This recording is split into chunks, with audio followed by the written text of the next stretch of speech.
তো ক্ষমতা যাওয়ার যোগ্য, আপনারা নিজেরা বুঝেন না কেন? আপনার ওলামায়ে কেরাম ক্ষমতা যাওয়ার যতগুলো যোগ্যতার প্রয়োজন সব আপনাদের মধ্যে আছে। আচ্ছা দেখেন তো এখন কি বলতেছে, ইনসাফ ভিত্তিক রাষ্ট্র কায়েম করুন, বৈষম্য বিরোধী রাষ্ট্র কায়েম করবে, এই কথা বলছে না? আচ্ছা যে ব্যক্তির মধ্যে ইনসাফ নাই সে ইনসাফ কায়েম করবে কিভাবে? একজন দুর্নীতিবাজ দুর্নীতি মুক্ত করবে কিভাবে? একজন চোর চোর মুক্ত দেশ দিবে কিভাবে? একজন ডাকাত ডাকাত মুক্ত দেশ উপহার দেবে কিভাবে? একজন ধর্ষক ধর্ষক মুক্ত দেশ দেবে কিভাবে? একজন লুটেরা লুটারা লুটমুক্ত দেশ উপহার দিবে কিভাবে? একজন জালেম জুলুম ব্যতীত সে দেশ উপহার দিবে কিভাবে? এগুলি আপনার মধ্যে একটাও নেই। ওলামায়ে কেরাম জালেম না, এরা দুর্নীতিবাজ না, এরা ধর্ষক না, এরা পাচারকারী না, এরা ঘুষখোর না, এরা আদর্শবান চরিত্রবান নীতিবান। কিন্তু আপনাদের তো ক্ষমতা যাওয়া উচিত, আপনারা কেন বুঝতেছেন না কেন? আসলে আপনারা আপনাদেরকে চিনেন না, সমস্যা এখানে। আপনারা আপনাদেরকে চিনেন না, আর চিনানো হয় না, সেই শিক্ষা আমাদেরকে দেওয়া হয় না। আমাদের সন্তানদেরকে আমরা কি শিক্ষা দিই? আমরা কি শিক্ষা দিই তোমার প্রাইম মিনিস্টার হতে হবে? বরং যদি কোনো ওস্তাদ বলে তোমাকে প্রাইম মিনিস্টার হতে হবে, তাহলে হুজুর দুনিয়াদার হয়ে গেছে, হুজুরে ফাসিক হয়ে গেছে, হুজুরে ইসলাম হুজুর তো জাহান্নামী হয়ে গেছে, হুজুর সব ধ্বংস করে বলেছে।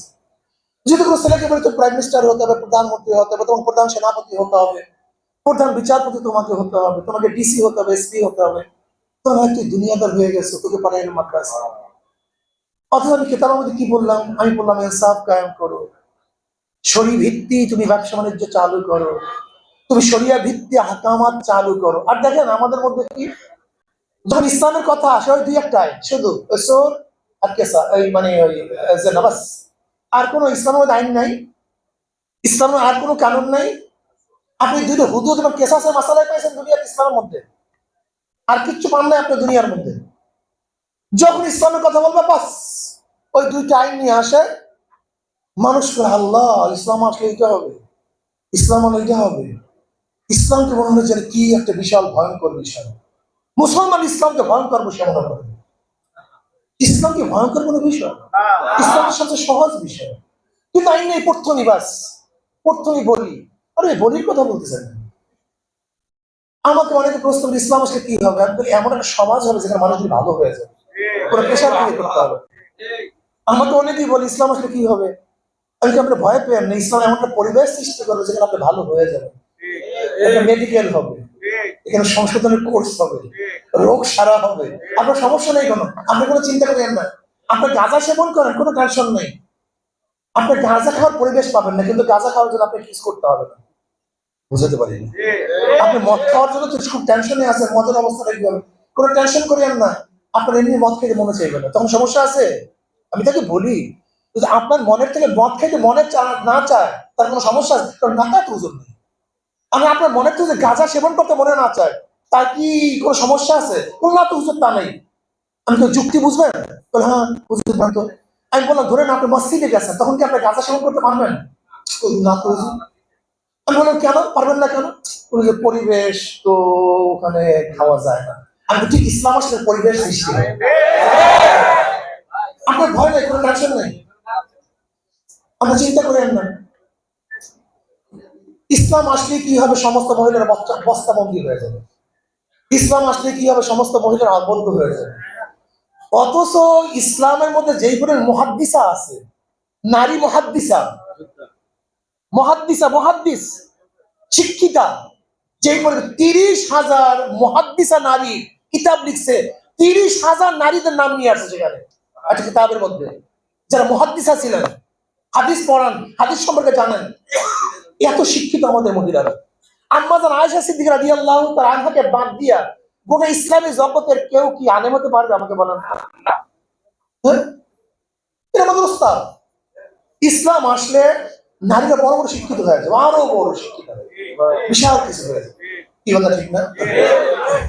ইসলামকে সহজভাবে প্লেস করেন, ইসলামের আদর্শ প্লেস করেন, তুমি ভালো হবা। গরিব থেকে বলেন তুমি ধনী হয়ে যাবে, ইসলাম আসলে কি হয়ে যাবো? তুমি নিশ্চিত ধনী হয়ে যাবো, কোনো সন্দেহ নেই, একেবারে তুমি দরিদ্র সীমার উপরে চলে যাবে।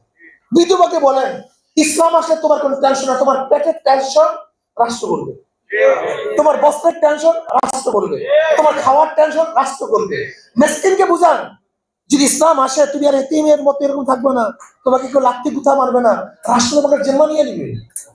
সমস্ত জিম্মা কার? বলেন, এতিমদের জিম্মা কার? মিসকিনদের কার? অবনীত মানুষের জিম্মা কার? সব রাষ্ট্রের। আজ আসো, ইসলামী হুকুমত কায়েম হলে আমার যুবক বাবাদের অধিকার ফিরে পাবে, আমার মহিলাদের অধিকার ফিরে পাবে, গরিব দুঃখী মেহমান সর অধিকার ফিরে পাবে। এই জন্য আসুন আমরা ইসলামী হুকুমত কায়েম করি, সহজভাবে বুঝাবার চেষ্টা করি। নাম্বার 1। নাম্বার 2, সবাই বলছেন ঐক্য। আপনি কি ঐক্য আছেন? আপনি ঐক্য কথা বলছেন কেন? আপনি কি নিজে ঐক্য আছেন? সবাই তো ঐক্যের কথা বলছেন, আপনি কি নিজে ঐক্য আছেন? আগে আপনি কোন এক দলের সাথে ঐক্য হন, তারপর ঐক্যের কথা বলেন। কথাটা বুঝতে পারলেন? আপনি কোন এক দলের সাথে ঐক্য হন, যার দ্বারা যেই দলের মাধ্যমে মনে করেন ইসলাম হুকুমত হতে পারে, এমন এক দলের সাথে যাদের আকীদা ঠিক, মুখ এবং কাজ ঠিক। কথাটা বুঝতে পারি? মুখ এবং বলেও যা, পরেও তা, 30 বছর আগেও যা, আজও তা, প্রতিদিন এরকম নড়াচড়া করে না, প্রতিদিন নীতি পরিবর্তন করে না, ক্ষমতার জন্য কারোর কাছে দৌড়াদৌড়ি করে না, নীতি আদর্শ পরিবর্তন করে না কোনো লোভের সামনে। এরকম দল ইসলামী আন্দোলন বুঝি না। যাকে পান, যেই দল পান, আপনার ঐক্য হন। আপনি এক জায়গায় ঢুকেন, আপনার কাছে ঢুকে আপনার সাথে ব্যবসা করবো কিভাবে? আগে ব্যবসায়ী হন। কথাটা বুঝে, ব্যবসায়ী ব্যবসা করবে কার সাথে? একদম দল দল ইশারা জোট করবে কার সাথে? তারপর দলের মধ্যে আপনার সাথে কিসের জোট? আগে এক জায়গায় ঢুকেন, শরীক হন, নিজেকে বড় করেন। মনে রাখবেন, বুঝতে হবে আপনাকে, যখনই আপনার কারোর সাথে যাবেন তখন বার্গেনিং হবে। তুমি কি চাও, আমি কি চাই, তুমি কি চাও, আমি কি চাই। আমি দেখুন আমার পকেট খালি, আমার ব্যবসায় নেবে কেউ? তারপর তো হক নিয়ে বসে থাকবেন, আপনার হকের দামটা কি হবে?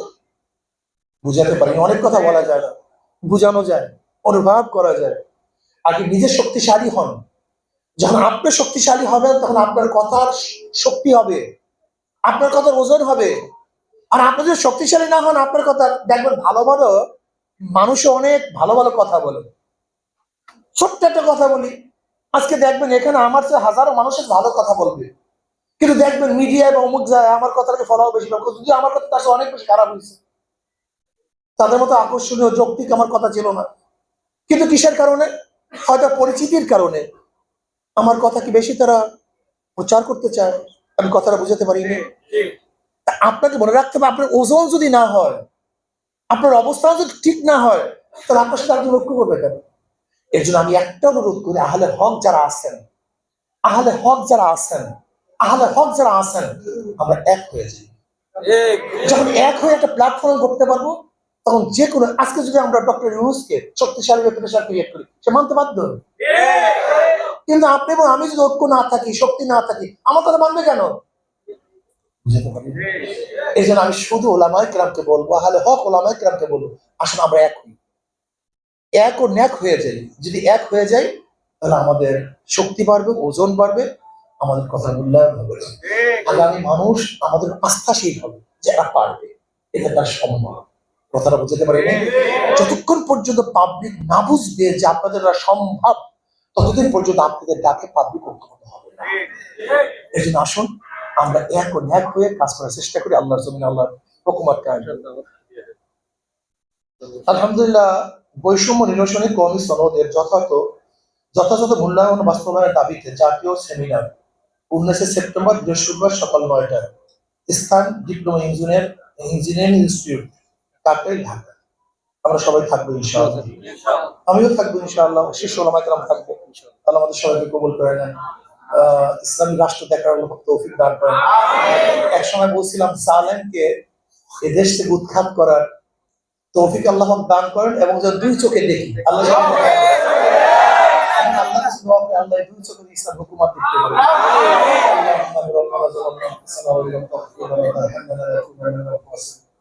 আল্লাহ আপনার জন্য আপনার হুকুমত ইসলাম হুকুমত কায়েম করেন, ইসলাম হুকুমতের জন্য সাহাবায়ে কেরাম আল্লাহ আমাদের এক ও ন্যাক হওয়ার তৌফিক দান করেন। আল্লাহ এখন তৌফিক দান করেন। খাস করে ওলামায়ে কেরামকে পক্ষ করে দেন, হক্কানি ওলামায়ে কেরামকে তৌফিক দান করেন।